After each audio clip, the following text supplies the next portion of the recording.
Hello students, today we are going to study the next topic from volumetric analysis, that is standard solution. तो पहले हम देखेंगे standard solution क्या है. What is standard solution? तो ऐसा सॉल्यूशन जिसका कॉन्सेंट्रेशन हमको पता है, ऐसे सॉल्यूशन को बोलते हैं standard solution. The solution whose concentration is exactly known is called as standard solution, or reagent of known concentration that is used to carry out titrimetry, मतलब titration. ठीक है, reagent of known concentration that is used to carry out titrimetry is called as standard solution. For example, 0.1 normal HCl, 1 normal NaOH solution, etc. ठीक है. तो standard solution हम उसको बोलते हैं जिसका कॉन्सेंट्रेशन हमको पता है. ठीक है, अब उसके सब कुछ कैरेक्टरिस्टिक्स है, कैरेक्टरिस्टिक्स ऑफ स्टैंडर्ड सोल्यूशन. तो जैसे आइडियल स्टैंडर्ड सॉल्यूशन की क्या प्रॉपर्टीज होनी चाहिए. ठीक है, it should possess some properties. Ideal standard solution must possess some properties.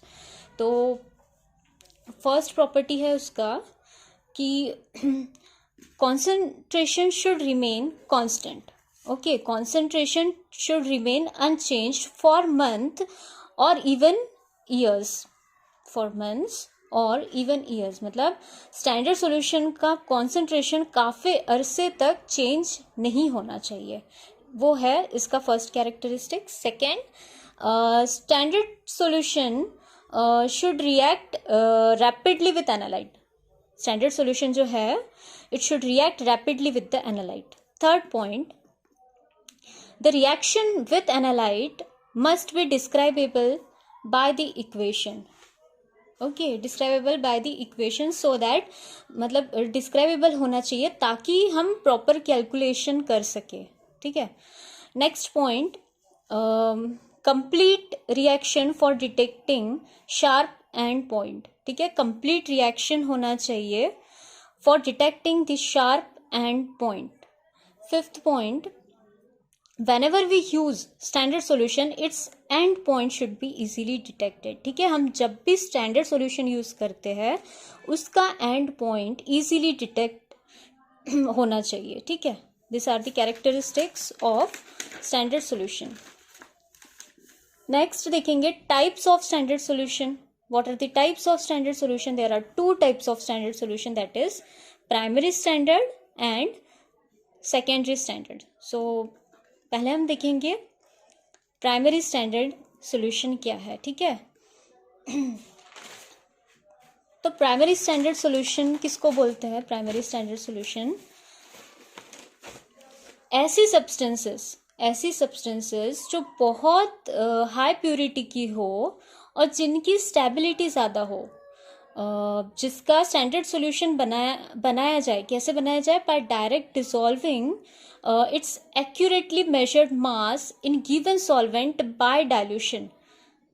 ठीक है, ऐसे सॉल्यूशन को हम बोलते हैं प्राइमरी स्टैंडर्ड. जैसे substances of high purity and stability whose standard solution can be prepared by direct dissolving of its accurately measured mass in a given solvent followed by required dilution. ऐसे solution को बोलते हैं standard solution. ठीक है, कुछ points है standard solution के. इसका स्टैंडर्ड सॉल्यूशन जो प्राइमरी स्टैंडर्ड सॉल्यूशन है उसका कॉन्सेंट्रेशन चेंज नहीं होना चाहिए लॉन्ग पीरियड के लिए. और सेकेंड है this primary standard solution should be the purest form of the reagent. Must be the purest form of the reagent. Okay. Then we will see the characteristics of primary solution. Okay, so first characteristics is it should be easily available in pure form. It should be easily available in pure form. Second, it should be stable. It should be stable मतलब इसका composition effect नहीं करना चाहिए external environment की वजह से. ठीक है, इसका कंपोजिशन इफेक्ट नहीं होना चाहिए by the action of environment. Next point, it must not suffer decomposition in presence of solvent. It must not suffer decomposition in presence of solvent. Next point, neither be oxidized जो primary standard solution it can neither be oxidized by air nor effected by carbon dioxide, मतलब simply stable रहेगा तो वो oxidise भी नहीं होगा easily और affected भी नहीं होगा बाय कार्बन डाइऑक्साइड और by any other chemicals. Okay, next point, it must be readily soluble in water or desired solvent. And last point, it should have high equivalent mass. Okay, it should have high equivalent mass. अगर equivalent mass हम ज़्यादा रहा तो weighing error कम रहता है, इसलिए it should have high equivalent mass. These are some requirements for being a primary standard solution. Have long term stability in the solvent. Okay.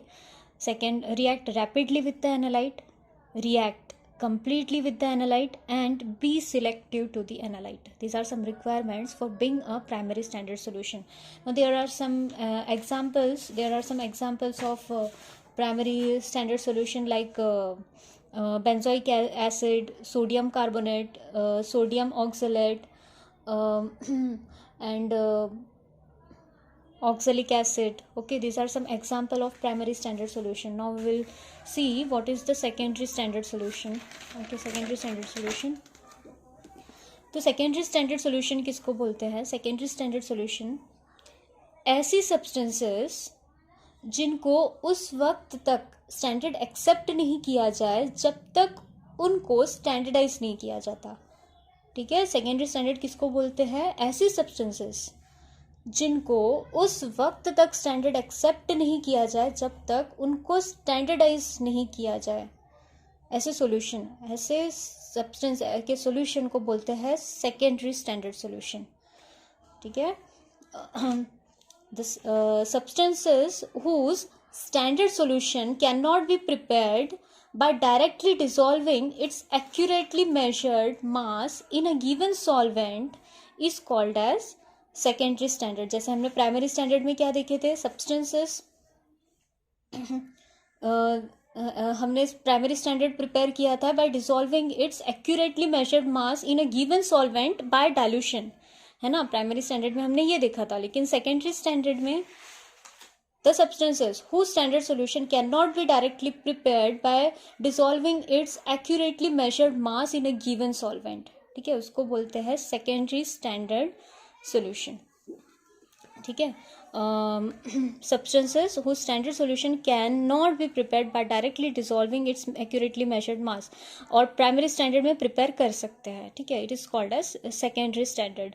कुछ important points, concentration changes over a small period of time, और हम secondary standard solution को तभी use कर सकते हैं जब वो स्टैंडर्डाइज किया जाए अगेंस्ट प्राइमरी स्टैंडर्ड.